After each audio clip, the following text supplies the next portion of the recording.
Hello there, friends. You'll excuse me, I'm perspiring a little bit because it's been very wet today, but it's actually quite muggy. Here is the thing. I've got a long journey and I just want to read my book. These are the words that echo in my mind after a dream I had last night. Because what I actually really want is simple things, effective, efficient things. But whenever you hear that word just, I've got a long journey, I just want to read my book. Whenever you use the word just, what we're actually talking about is peacefulness, that you want to be left alone, you want to be autonomous, you want to do things that you want to do in your own way for you alone. And I am reminded of somebody that I used to watch quite a lot, Gavin McInnes. He did lots of the American culture war stuff. And he said there are two kinds of people. There are the people who want to be left alone, and then there are those that won't leave you the fuck alone. And the interesting thing was in this dream, ever since, this is a side note, but ever since I was watching a podcast and I heard somebody say that at night, they turned off all of their internet, turned off all the computers, turned off the Wi-Fi, no digital interference. And they said that they'd had reportedly larger amounts of remembering dreams. And it does work. So if you're wondering, why am I not remembering dreams? That might be why. Electromagnetic frequencies. But I have lots of vivid dreams at the moment. I had one a couple of days ago regarding my ex-boyfriend, where he was working in a shop. But this dream last night was, I'd obviously been out somewhere for the day, and I was getting onto the bus to go home, and I went to the upper deck of the double-decker bus, and I sat on my own. And just as the bus was departing, a mother and her very, very young daughter sat immediately next to me. And this was slightly weird in itself because there was a bus full of empty seats, if you can be full of empty seats. There were loads of empty seats where they could have sat, but they sat right next to me. And it often feels in life, doesn't it, that there's always something. If you want to enjoy something, be peaceful, just get on with it. But no, there's something dragging your attention away and, polluting your energy and muddying the waters, as it were.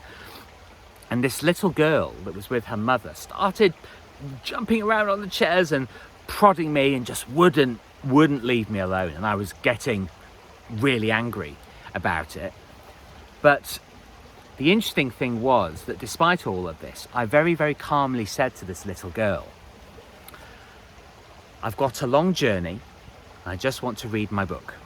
And that's when I woke up. And when the dream finished, she hadn't finished leaving me alone. But I did actually wake up with a sense of ownership of my life, actually. That there are things that I want to do that are okay for me to do. I'm allowed to do them and they're good for me. I want to be left alone to get on with them. And I want to do them simply and peacefully.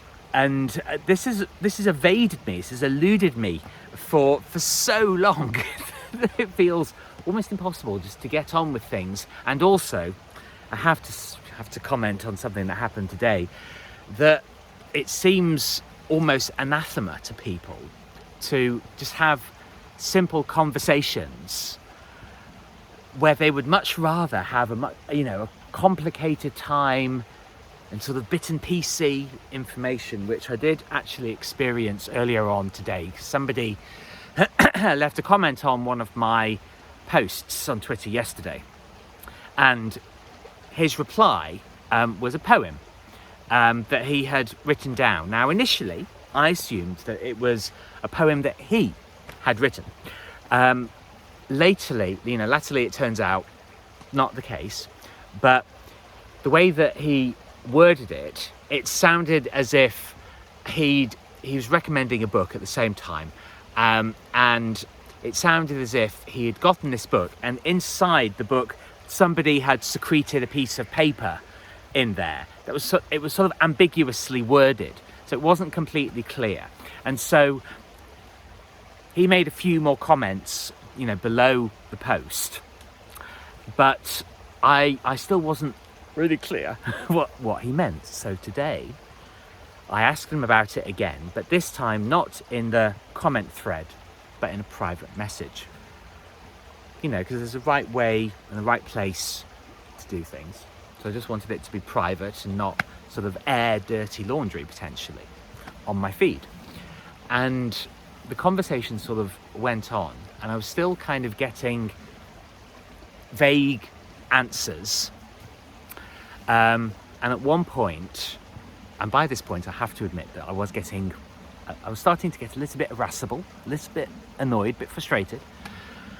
So I thought, God, does it really have to be this difficult? It's kind of like trying to draw blood from a stone. But I asked him a question, to which he gave me an answer that didn't relate. It was almost like he was answering a different question. And I thought, is this worth it? So the thing is, I just want the full picture. And by this point, heart rate was up a little bit, and I was thinking, what is this dance that we're doing? What is this dance we're doing? I didn't really know. I still wasn't clear, about the situation, because I want to have open and honest communication with people, and direct, just basic, nothing complicated, or unnecessarily complicated. And at this point, he said, "How are you feeling?" Which fucked me off. Really, really fucked me off, because fairly obvious, the question that is being posed over and over and over again is not being answered directly and simply. And so after he wrote that, I was done with the conversation for the time being. Ironically enough, after that, after I effectively exited, he gave me a really succinct, honest and direct answer that would have been absolutely perfect right at the beginning. But by the end of it, I mentioned muddying the waters earlier. I felt that kind of, right, this wasn't a satisfying interaction. And subsequently, he kind of started he sent a link to a song, and then I'm assuming an old picture of himself, and then a picture of the book that he had mentioned that he'd already posted earlier in the tweet thread, the comment thread. And I just thought, all of this is unnecessary information. And my grandfather, on my mum's side, was German.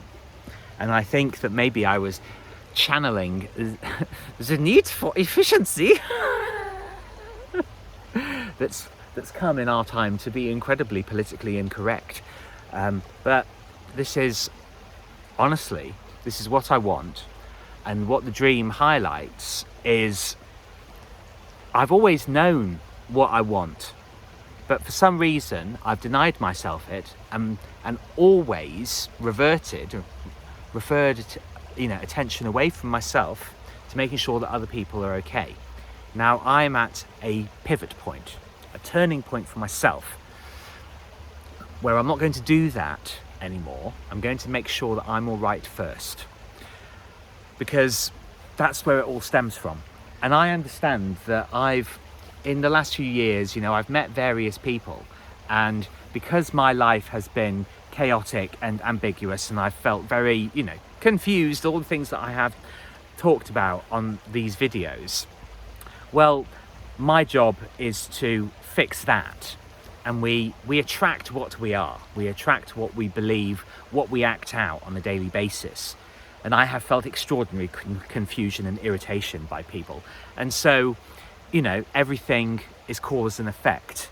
So I take responsibility for, not being particularly clear or erudite when it's come to relationships in the past, but we're always in transitional periods. But during those times of change, we always have the opportunity in any given situation to be honest and say what we want and what we don't want, which people around me now, the scant number that, you know, in my life, will find out, you know, in no uncertain terms, what I'll put up with and what I won't, what I like and what I don't like. And it is the key. It is their business. It's their business how they react to that. I will do it peacefully and calmly and directly. And it's almost kind of like a stress test of relationships. Am I able to do that in relationships? If yes, brilliant. If not, question the value of the relationship. Thank you very much for listening. Please do like and subscribe and share to spread this very important message. And I look forward to seeing you on the next video. Ciao for now.